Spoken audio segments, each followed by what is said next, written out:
Sijui ni nani alimkumbusha kuwa muda umekwenda. Ule wakati ambao alitamani kuwa na maisha mazuri ya ndoa ulishamtupa mkono. Wakati uliobaki alihisi ni mfupi, unatosha kutumika katika kusikitika kwa kilio tu. Chapati zake mbili za maji zilizokwiva kwa mashaka zilimhitimisha zoezi la kupika. Hakuhitaji tena kuendelea. Mawazo yalimfanya aishi katika msingi wa machozi, akikumbuka kuwa muda wake wa kukata tamaa umefika. Nguo aliyotumia kuficha nywele zake kichwani wakati wa upishi akaitumia kufutia machozi ambayo hayakuwa na subira ya uvumilivu. Alilia. Hakuna kitu kinachomfanya kukimbilia kwa Mungu wake kama wakati huu ambao moyo unapitia makubwa. Taratibu akachukua kitabu cha maandiko matakatifu, akaparaza kurasa kama mtu anayetaka kusoma, kisha akakifunika na kukikumbata kifuani. Kisha akasimama na kukifuata kioo. Sijui wananionaje, alijisemea. Ni dhahiri shahiri kuwa alikuwa anawananga wanaume. Alihisi kuna kitu ambacho wanapaswa wakione kwake, lakini wameshindwa. Machozi yalipomkumbusha tena anapaswa kulia, tena kwa sauti ya juu, alifanya hivyo. Akajikuta amekaa pembeni ya kitanda, mbele ya kioo, akijitazama kwa namna asivyo na kasoro. Rangi maji makunde asilia, mnene asiyefanana na parachichi. Urefu wa kamba za kuanikia nguo za watoto wake, hana baya. Machozi ukamtoka tena. Kimbilio la 4 baada ya kilio, kitabu cha maandiko matakatifu na kioo, sasa ni simu ya mkononi. Alipata wazo la kumpigia mwanaume ambaye yupo na utani naye, mwanaume aliyeweza kumtongoza wakati hamuhitaji, kwa kigezo cha hawawezi kuwa wapenzi kwa sababu wanafahamiana madhaifu yao mengi, eti hawatakuwa na amani. Hello? Sauti ya uchovu ilimuitikia.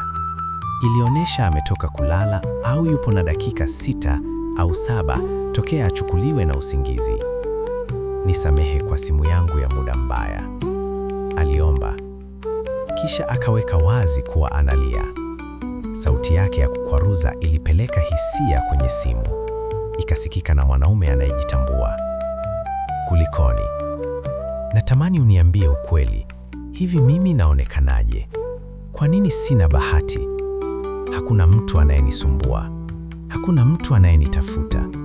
Hivi naonekanaje machoni mwa wanaume, kwamba ni mwanamke nayewapata wanaume wa kuchezea tu?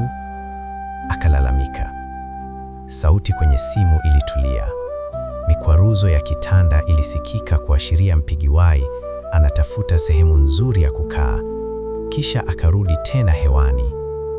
Mpenzi, bado umeshikilia msimamo wako ule ule wa vigezo uvipendavyo kwa mwanaume? Akaulizwa. Ilikuwa zamani dia, kwa sasa sina kigezo. Atakayetokea yoyote yule, nitakuwa radhi kuolewa. Natamani ndoa. Maji yamefika shingoni, alisema. Mwonekano wako tayari ni kivutio kwa wanaume wengi sana, wema na babaya. Ila unavyojiweka ni tishio sana kwa mwanaume wema.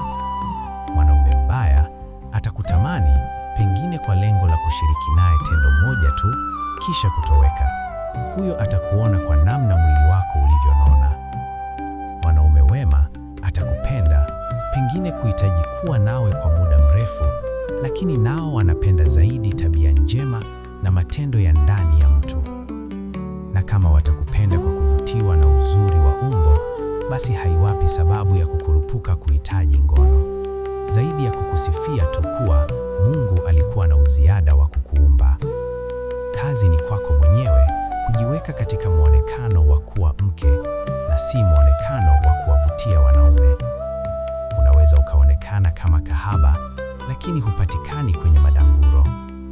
Kila mwanaume anachagua mwanamke wa kuoa kwa mwanamke wenye sifa kama za mamaye mzazi, au la, anakaribiana na mama yake. Mpenzi, muda mwingine usitoe ufahamu. Ukitokea umempenda mtu, usisubiri pia kuambiwa. Ingali umehisi ana hisia za uvumilivu juu yako, jisogeze naye. Kuwa na mamlaka ya kumwambia navutiwa nawe, nayo yaweza kuwa tiba ya ugonjwa wako. Sa vipi ikitoka nikimpata atakayeniumiza tena? Akahoji. Baada ya pumzi nzito kusikika kwenye simu, sauti ya uchovu kavu ikamwambia, mapenzi hayana utabiri. Hata kama utampata malaika, lazima mkwaruzane. Mazungumzo haya yalimpa nafasi nyingine ya maisha. Hatimaye akakirudia kioo chake na kutabasamu. Akajiapiza kubadilika, kujiweka katika muonekano umpendezaye mwanaume wema. Mwezi mmoja baadaye, rafiki yake alimpa moyo, ndiye aliyejitokeza kuweka bayana kuwa bado anamhitaji. Kwa sababu wanatambuana kwa mengi, haikuwachukua muda kujibadilisha kutoka rafiki wa damu hadi mume wa maisha.